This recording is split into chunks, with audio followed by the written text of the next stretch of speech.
Ni waraana sadarkaan jiran qonnaan bultoota fi daa'imman Oromoo kumaatamoon lakkaa'aman gara adda waraanatti guuraa jiru itti fufuun ona muneessattis gocha wal fakkaataa hojjechuu ammeessee jira. Haaluma kanaan godina Arsii Bahaa ona muneessattis sadaasa torba bara 2021 irraa qabuun magaalaa guddittii onichaa Qarsaa dabalatee gandoota baadiyyaa adda addaa irraa fedhii isaaniin ala daangaa keenyatu sarbame jechuun walitti qabanii gara dirree waraanatti erguuf kan jiran yoo ta'u, qonnaan bultoonni hedduun gocha badii sirni kufaa jiru kun raawwachaa jiru dhiyeessuun fi qabeenya isaanii gadhiisanii akka badan maddeen raadiyoo Arraata Biyyoolessa Oromiyaa ona muneessoo ibsaniiru. Mootummaan abdii kutataan Phiiphii lola mo'achuu hin dandeenye gaggeessaa turuun sadarkaa xumuraattis waamicha waraana uummata bal'aaf yoo taasise iyyuu hawaasa bal'aa Oromoof garuu sagaleen gammachuu kufaatii mootummichaa waan ta'eef muka jigaa jiru kana itti duullee akka hin kaanetti kuffisuu qabna malee duullee fi kufaatii irraa baraaruu hin qabnu kan jedhan qonnaan bultoota gocha mootummaa Phiiphii baqachuun ona biraa mandheeffataniiti. Kan dhaga'aatii jirtan oduu raadiyoo Arraata Biyyoolessa Oromiyaa irraa isiniif darbaa jirudha. Sadaasni sagal yeroo itti fincilli diddaa gabrummaa Oromiyaa keessatti dho'ee ta'uun yaadatamu. Sadaasa sagal bara 2021 kutaalee Oromiyaa garaa garaa keessatti bifa waan kabajamaa ooleera. Jaaleeraan gameessaa bal'ina isaa harkaa qabdi. Akka maddeen keenya Oromiyaa godinaalee adda addaa irraa qeerroo bilisummaa Oromoo dubbisan ifoomsanitti jaarmiyaan qeerroo bilisummaa Oromoo akeeka ganamaa abbaa woboon qabateen masakame akka qabsoo biyya keessatti tufsiisu caasaan tolfame mootummaa sirna EPRDF irratti sadaasa sagal 2005 akka lakkoofsa Awurooppaatti fincila diddaa garbummaa dho'e bifa addaan dirree qabsoo fi kutaalee Oromiyaa keessatti kabajamaa ooleera. Qeerroon bilisummaa Oromoo lafa dugdaa qabsoo bilisummaa Oromoo ta'uun waggoottan 16 darbaniif impaayera Itoophiyaa keessatti haqa walqixxummaa fi diimokiraasii barbaacha lubbuu isaa itti wareegaa ture bara 2015 fincila xumura garbummaatti jijjiiruun mootummaa meeshaalee ammayyaa lolaa ture ka'umsi isaa sadaasni sagal guyyaa itti qabsoon fincila diddaa garbummaa qaanqeen ishee impaayera Itoophiyaa keessa buute lafa dhaaluun yeroo ammaa sadarkaa qabsoon Oromoo irra ga'eef jabina ta'uu isaatiin hundeeffamni isaa waggaa 16ffaan sirna ho'aan dirree qabsoo fi magaalota keessatti sadaasa sagal 2021 kabajamaa ooleera. Ibsa sadaasa 8 ajajaa olaanaan abaawoo boobaaseen qeerroon bilisummaa Oromoo gatii qaalii qabsoo Oromoof baase yaadachuun kanaan booda maqaa qeerroo bilisummaa Oromoon akka ittiin hin daldalamneef taaligama jaarmichaa ajajaa olaanaa abaawoo boo jala galchuun isaa ni yaadatama. Egaan dhaggeeffattoota keenya kabajamoo oduun raadiyoo Arraata Biyyoolessa Oromiyaa irraa sadaasa 10 bara 2021 qabannee isiniif dhiyaanne kan hangammaa ture qophiilee keenyaaf waliin turtii ga'a. Booyyaa babaarofa fayyaa galchumii sannagaa dhaggeeffattoon raadiyoo Arraata Biyyoolessa Oromiyaa jaalatamu oduu injifannoo waraana bilisummaa Oromoo san dhageessaa injifannoo firgammachiiftee diirrifachiiftu waliin angalama Oromooti. Irreef gaachanni uummata Oromoo gootichi waraana bilisummaa Oromoo duul guddaa bobba marsa lammaffaa imal gar Finfinnee jedhu milkeessuuf sirnam nyaata barre Itoophiyaa Oromoo irraa kaasee bilisummaa Oromootiif walabummaa biyyisaa Oromiyaa mirkaneessuuf halkaniif guyyaa hojjechuu jira. Golee Oromiyaa maraatti injifannoo cucculuqaa diirrifachiiftee firaatti abdii horti galmeessaa jiraachuu guyyaa jalbuune isanii gabaasuun keen beekama. Haalum kanaan lolli guddaan kaaba Oromiyaa godin Walloo keessatti loltoo bilisummaa sabisaaniitiif lolan waraan bilisummaa Oromootiif humnittis Tigraay yookaan TDF'if loltoota gabroonfata Itoophiyaa gidduu deemu jirjabaateettuun fufuun waraanni bilisummaa Oromootiif uummati isaa Oromoo Walloo gootummaan lol sanyii duguuggaa mootummaa faashisti Itoophiyaatiin irraan labsam dur dhaabbachuun ofirraa qolatee godin Walloo guutumaan goototto'annoo ofii jal oolche jiraachuun beekamee jira. Bifum kanaan guyyaa irraa sadaasa 10 bara 2021 gootichi waraana bilisummaa Oromootiif humnittis Tigraay TDF waliin ta'uun loltoota gabroonfata Itoophiyaa magaala Axaayee keessa gandoota magaala Axaayee hedduu wal guultee jirtu. Ganam kan itti cabsuun gandi loogoo keessaa baasee jiraachuuf ammallee loli gugurdaan loltoota gabroonfata Itoophiyaatiif loltoota bilisummaa sabisaaniitiif falmata waraana bilisummaa Oromootiif humnittis Tigraay TDF gidduu deemaa jiraachuu odeessi achiinuu dhaqqabbeessisee jira. Bifum kanaan sadaasa 9 bara 2021 imal bobba gar Finfinnee jedhu hordofee irreef wabiin sabaa gootichi waraana bilisummaa Oromoo zoonii giddugalaa Bashaggar Aana Fantaallee ganda Aroo Qarsaa iddoo addaa Aroobaa jedhamuutti waraana mootummaa faashisti Itoophiyaa irraa tarkaanfii ilaalessa fudhate ijjeese hedduu madeessuun kilaashii akaama sadii hidhannoo guutuu waliin dhiihee galii qabsoo bilisummaa Oromootiif oolchee jira.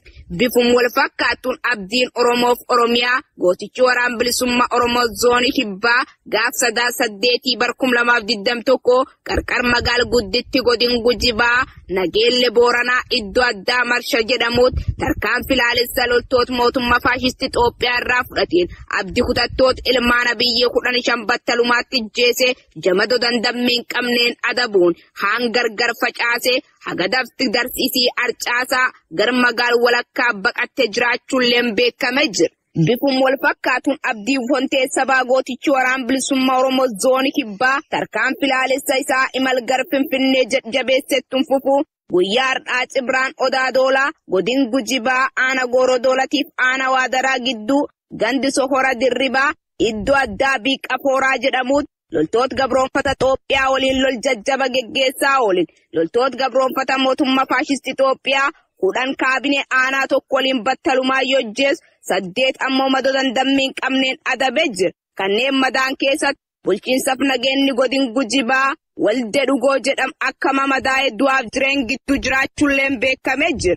Tarkaanfiin xumur gabrummaa bobbaan imal gar Finfinnee jabaateetti fufaa gootichi waraan bilisummaa Oromoo irraa gadaan gada xumur gabrummaa injifannoon uummata Oromoof oraa bulaa deebana. Akkam jirtu harka fuun dhaggeeffattoota keenyaa gumaata gootichi waraana bilisummaa Oromootiif taasifame kan isin dhageessis Annadii Oromooti. Tumsa oboo humneessuu hawaasni Oromoo biyya Niizerlaand garee tumsa oboo waliin ta'uun marsa sadaffaaf deeggarsa maallaqa yuuroo 12,000 taasisee jira. Tumsa oboo Maadhee Jaal Elemoo fi Maadhee Jaal Nadhii jalatti kan ijaaraman Oromoonni biyya Arabaa jiraatan oboo humneessuuf birrii 100,000 gumaachanii jiru. Tumsa oboo humneessuu eegalan cimsinee itti fufna jechuun waada haaromsanii jiru. Gumaata tumsa oboo humneessuu irree qeerroo irra. Gumaacha kana kan godhe Maadhee irree qeerroo yoo ta'u gareen kun Oromiyaatti Minisoota USA irraa. Maadheen kun akkuma beekamu haala qabsoon bara 2014 irraa eegale Oromiyaa keessatti Maadhee qeerroo bakka garaagaraa ijaaruun hanga gaafa bara 2018tti gadi fageenyaan qeerroo humneessuu irratti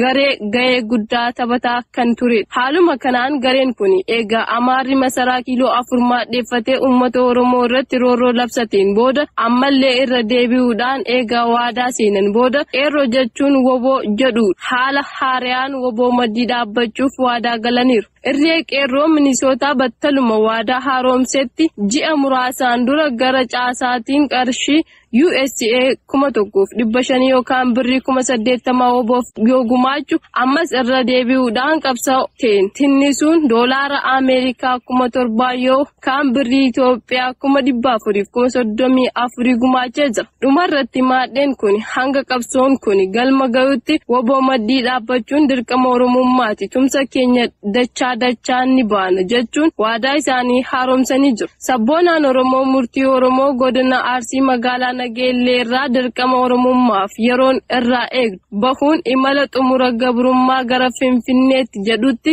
jiru. Kana tumsuun dhuunfaa isaatiin waraana bilisummaa Oromootiif kilaashii akkaamaa tokko gumaachee jira. Akkasumas hanga qabsoon bilisummaa Oromoo fiixaan baatutti gumaacha qabsoon gaafatu hunda waan danda'u kan itti tinnisu ta'uu waadaa seenanii jiru. Nus galanni keessan bilisummaa haa ta'u jennaan. Gumaachi maadheeleen kunneen gumaacha moonaa waraan bilisummaa Oromoo dhaqqabee jira jechuun ergaa ajajaa olaanaan ABO raadiyoo irratti biyyoolessa Oromiyaatiif ergeen ifoomseetti jira. Nuti soraa bulaa deebanaa jennaan.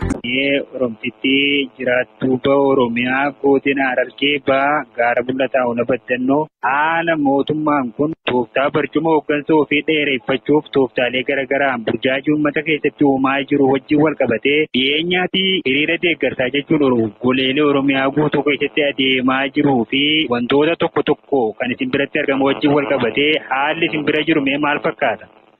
Haalli bira jiru haalata diinaa kana wal qabsiisee uummata burjaajessaa jiranii hiriira irratti illee bahaa jaanii namoota qabanii hidhanii hiriira keessaas qabanii hidhanii namoota sanis maqaa siikaasuun danda'a ammallee araddoota irraas warreettan qabanii hidhanii uleedhaan ammallee doorsisu jiranii jira. Kanneen keessaa maqaan nama qabame Abdullahi Ismaa'il Araddaa Dheertuurraa Jaalataa Abrahiim Araddaa Dheertuu Iftuu Abdii Illikkoo Isteeshiniidha. Hojiin isii jiraattu magaalaa Baddannooti. ibsa hin cinniidha. Araddaan isaa abbaa isaa ibsaan harkachuu hin dandeenye Amina Aliyyi Abdii Yusuf Muummee akkasuma araddaa furdaa keessaahis warreettan raayyaa ittisa biyyaa isin of lajanii dararaa jiran.